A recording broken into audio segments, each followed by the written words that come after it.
वारणा विद्यापीठ वारणा नगर संलग्नित Tatyasaheb Kore institute of engineering and technology autonomous institute, 2 वेळा MBA मानांकन, NAC A ग्रेड, 100% इंटर्नशिप आणि प्लेसमेंट देणारी संस्था।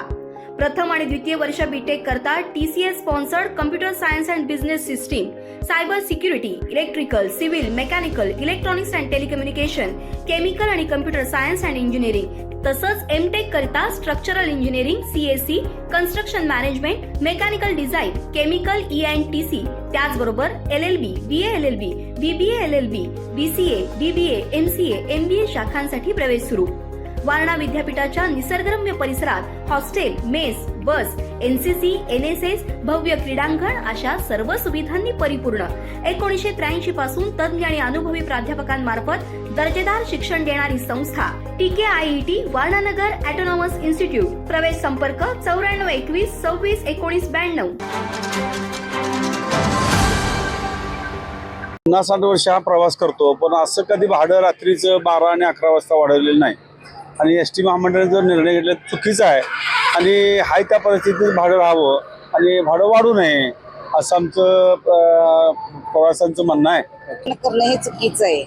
प्लस 2 रुपये टॉयलेट स्वच्छताचे ते घेतात, पण आता तुम्ही बघितलं तर या कोल्हापूर स्टँडचं टॉयलेट इतकं घाणेरडं आहे, बिलकुल स्वच्छता नाही। म्हणजे लेडीजचं तर टॉयलेट खूप खराब आहे आणि अचानक भाडेवाढ करणं हे खूप चुकीचं आहे, कारण खेड्यापाड्यातल्या लोकांना ST शिवाय पर्याय नसतो।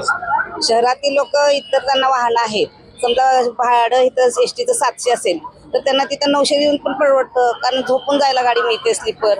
आणि या गव्हर्नमेंटच्या स्लीपर गाड्या सुद्धा ज्या आहेत त्या सुद्धा बिलकुल स्वच्छ नाही।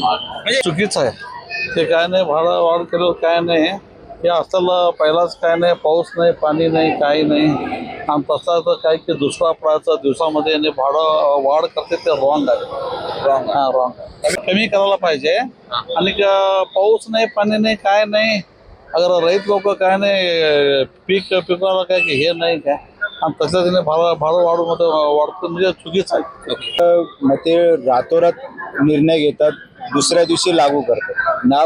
लोकांना कसल्या प्रकारची सूचना की अगोदर कसं काय होणार काय नाही, त्याबद्दल म्हणायचं झालं तर सर्व्हिस तर तशी नाही। आता आम्ही झाले ते 1-1.5 तासपासून ज्योतिबाला जायला उभं, एक बस सोडली नाही।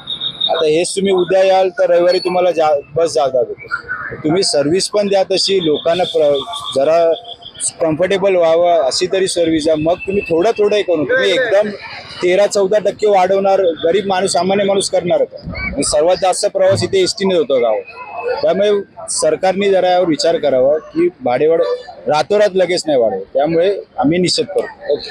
सध्या सामान्य माणसाला महागाईला तोंड द्यावं लागतंय, म्हणजे गोरगरिबाला ही महागाई अवघड झालेलं आहे जीवन जगणं। कामगार वर्ग, मध्यम वर्ग, गरीब वर्ग, आणि त्यामध्ये आणखी STची भाडेवाढ म्हणजे आणखी त्यांच्यावर जीवन जगण्याचा आणखी कठीण प्रसंग येतो।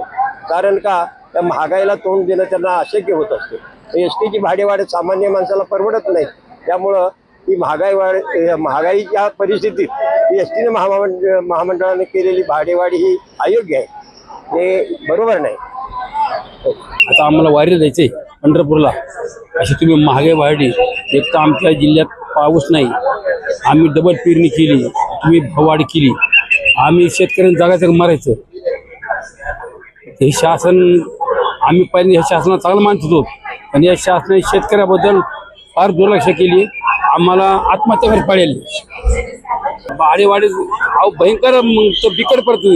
एक तर तुम्ही सगळ्या गोष्टीला गॅस माफ केला, तुमचं लाईट बिलचं बी थोडंफार खाजगी लाईट बिल आपल्या घरगुती लाईटचं बी तुम्ही भाडेवाढ केली, आणि शेतकऱ्यांना जगायचं कसं? काय करता आम्ही? आत्महत्या करावं का आम्ही? हे सरकारचा कुठं आमच्या शेतीबद्दल तर काही विषय घेत नाही। भयंकर परिस्थिती, आम्हाला नको झाली या जीवाला, असं परिस्थिती झाली। सरकारने ह्या बाबतीत माघार घ्यायला पाहिजे।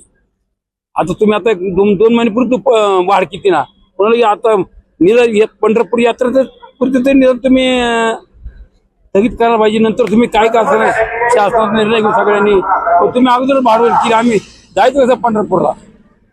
अवघड परिस्थिती आमची। एक तर पिका पाणी आम्हाला फार पूर्ण हे केलं, दुबारी पेर झाली आमची। पाऊस पडाना काय व्हायना, यातल्या पावसाने काय होते, झिमझिमनी शेती आमची फार हे झाली 25-30 हजार रुपये खर्च गेला आमच्या शेतीला 5 एकराला एवढा खर्च आलाय. आणि पुन्हा तुम्ही आता जर असं जर केलं तर आम्ही काय करायचं भयंकर पण. ताज्या घडामोडी पाहण्यासाठी माझा महाराष्ट्र न्यूजला आजच सबस्क्राईब करा.